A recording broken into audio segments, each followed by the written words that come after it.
لذهب اللہ بکم، تو اللہ تعالیٰ تمہیں لے جاتا کہیں اور، ولجاء بقوم یذنبون، اور پھر کسی ایسی مخلوق کو پیدا کرتا ہے جو گناہ کرتے، فیستغفروا اللہ، اور پھر وہ اللہ سے استغفار کرتے، توبہ کرتے، ویغفر لهم، اور اللہ تعالیٰ انہیں معاف کرتے۔ اسی سے ملتی جلتی ایک حدیث ہے، یہ امام احمد اور امام بہقی لائے ہیں، اور اس کے راوی حضرت علی ہے رضی اللہ تعالیٰ عنہ۔ ان اللہ یحب العبد المؤمن المفتن التواب، ان اللہ یحب، اللہ تعالیٰ محبت کرتا ہے اپنے اس بندے سے، العبد المؤمن، جو مومن ہو۔ اس کی ایک اور بڑی پیاری حدیث آئے گی، المفتن التواب، جو بہت فطروں میں مبتلا ہو جاتا ہو اور پھر بہت توبہ کرتا ہو، مفتن التواب، لیکن سانسیں پلٹتا ہو، رجوع کرتا ہو، پھر اللہ کے حضور میں حاضر ہوتا ہو، پھر معافی مانگتا ہو۔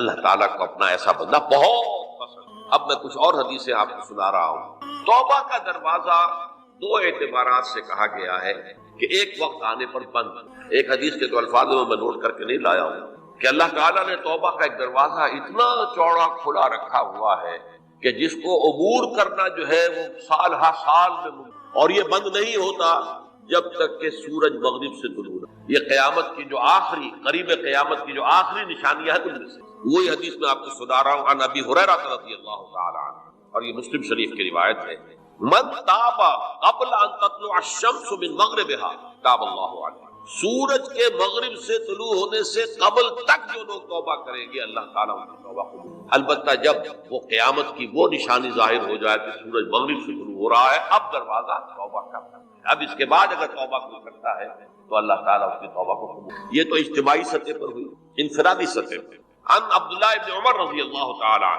عنہما عن النبی صلی اللہ علیہ وسلم قال ان اللہ عز وجل یقبل توبۃ العبد ما لم یغرغر۔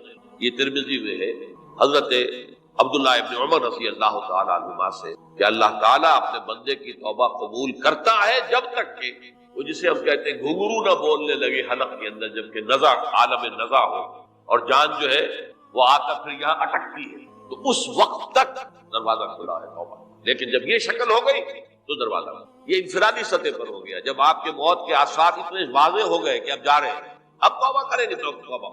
اجتماعی سطح پر جب قیامت جو ہے اس کی وہ گھڑی آ گئی کہ سورج مغرب سے طلوع ہو گیا، اب توبہ کا دروازہ۔ ایک اور حدیث ہے جو میں نے بہت مرتبہ اس کا ترجمہ تو آپ کو بہت دفعہ سنایا ہے، آج میں چاہتا ہوں اس کو پورے متن کے ساتھ آپ کے سامنے۔ یہ حضرت انس بن مالک رضی اللہ تعالیٰ عنہ سے مروی روایت ہے، جو حضور کے خادم خاص تھے، اور یہ متفق علیہ بھی ہے، یعنی بخاری میں بھی ہے، مسلم، لیکن تھوڑا سا فرق ہے الفاظ کا۔ تو جو مسلم شریف کی روایت ہے اس کے الفاظ کیا ہے؟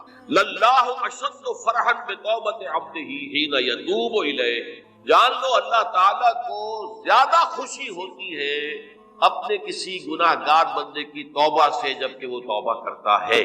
کس سے زیادہ ہوتی ہے؟ اب اس کی ایک تمثیل، من احدکم، ایک ایسے شخص سے بھی زیادہ بڑھ کر خوشی ہوتی ہے، کان علی راحلتہ بارض فلات، کہ جو بہت ہی دور دراز کے سنسان علاقے میں سفر کر رہا تھا، فانتحرفت منہ، اس کی سواری جو ہے وعلیہا طعامہ وشرابہ، اسی پر اس کا کھانا بھی تھا اور پانی، اونٹنی پر سفر کر رہا تھا، اسی پر ہوتا ہے راحلہ جو ہے راستے کا سامان۔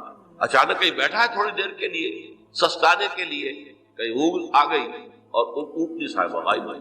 اب آنکھ کھلی اور اس نے دیکھا، فَأَيَّسَ مِنْ، تلاش کر کے مایوس ہو گیا، کہیں اونٹنی کا سراغ۔ اب ظاہر بات ہے کسی صحرا میں یہ کیفیت، اس کا مطلب کیا ہے؟ یقینی موت۔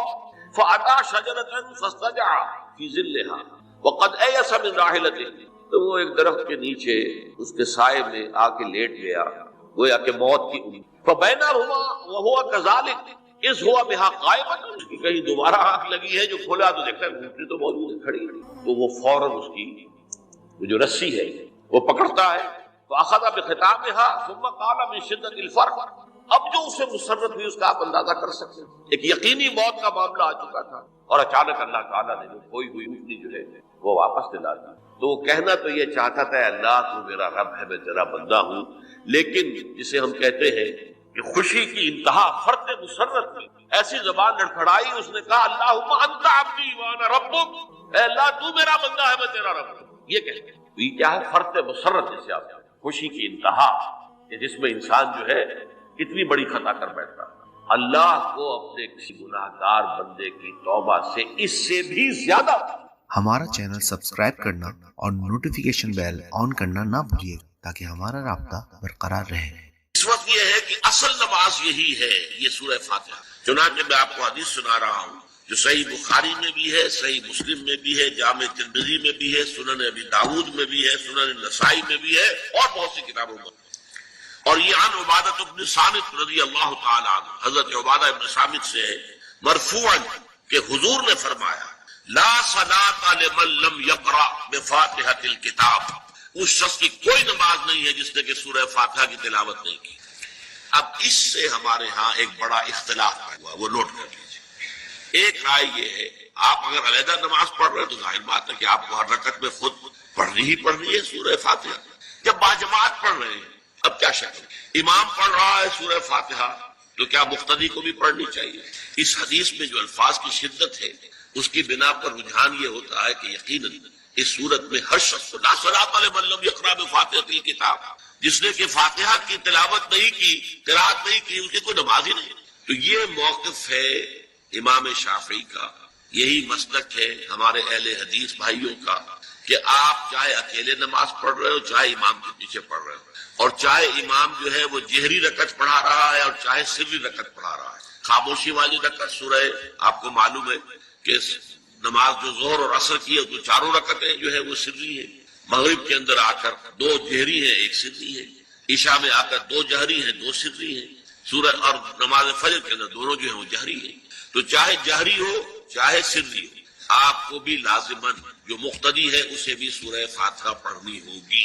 اب اس کے لیے انہوں نے یہ طریقہ جو ہے تلقین کیا ہے کہ امام تیزی سے نہ پڑھے، رک رک کر پڑھے الحمدللہ رب العالمین، اس کے بعد اتنا وقفہ دے دے کہ جو مقتدی ہے وہ بھی کہہ لے اپنے دل میں یا پڑھ لے الحمدللہ رب العالمین الرحمن الرحیم۔ تو یہ رک رک کر پڑھنا، خاص طور پر اگر آپ کو موقع ہوا ہو کسی اہل حدیث امام کی امامت میں نماز ادا کرنے کا تو آپ دیکھیں گے کہ بڑا فرق ہے۔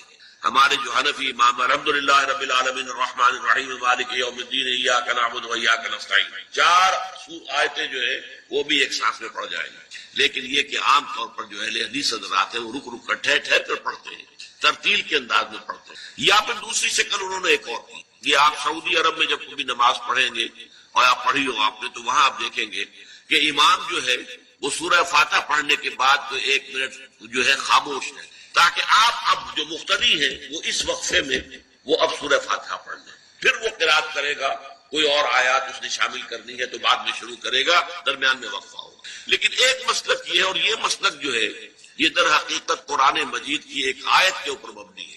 سورہ اعراف کے آخر میں فرمایا گیا وَإِذَا قُرِئَ الْقُرْآنُ فَاسْتَمِعُوا لَهُ وَأَنصِتُوا، جب قرآن پڑھا جا رہا ہو تو توجہ سے اسے سنو، خود خاموش رہو۔ اب یہ قرآن مجید کی آیت ہے، اس کے بنا پر ایک رائے یہ ہے کہ آپ امام کے پیچھے سورہ فاتحہ نہیں پڑھیں، پڑھا جا رہا ہے سنو، خود خاموش رہو۔ اور اس کے لیے وہ دلیل دیتے ہیں کہ یہ شکل ایک وفد کی سی ہے، جیسے کسی بڑی شخصیت کے پاس اگر آپ کا کوئی وفد جاتا ہے، 8-10 افراد ہیں، ان میں اسپوکس مین ایک ہوتا ہے، وہ بات کرتا ہے، باقی سب لوگ موجود رہتے ہیں، سنتے ہیں۔ اسی طریقے سے امام جو ہے وہ گویا کہ آپ کا نمائندہ ہے اور وہ پڑھ رہا ہے الحمدللہ رب العالمین الرحمن الرحیم مالک یوم الدین، تو امام کی قرات ہی آپ کی بھی قرات ہو، گویا کہ اس آیت سے اس حدیث سے اختلاف نہیں ہے، اس کی تعبیر سے اختلاف ہے کہ امام کا قرات کر لینا در حقیقت مقتدیوں کی طرف سے بھی قرات۔ اس میں جو حنفی مسلک ہے وہ بہت سخت ہے، اور وہ یہ ہے کہ چاہے سری نماز ہو اور چاہے جہری ہو، ہر کسی بھی حالت میں مقتدی جو ہے وہ سورہ فاتحہ نہیں پڑھے۔ اب اس میں ذرا سا سوال پیدا ہوتا ہے کہ جہری رکعت میں تو اس آیت کا اطلاق ہو جائے گا کہ وَإِذَا قُرِئَ الْقُرْآنُ فَاسْتَمِعُوا لَهُ وَأَنصِتُوا، سری میں تو اس آیت کا اطلاق نہیں ہوتا۔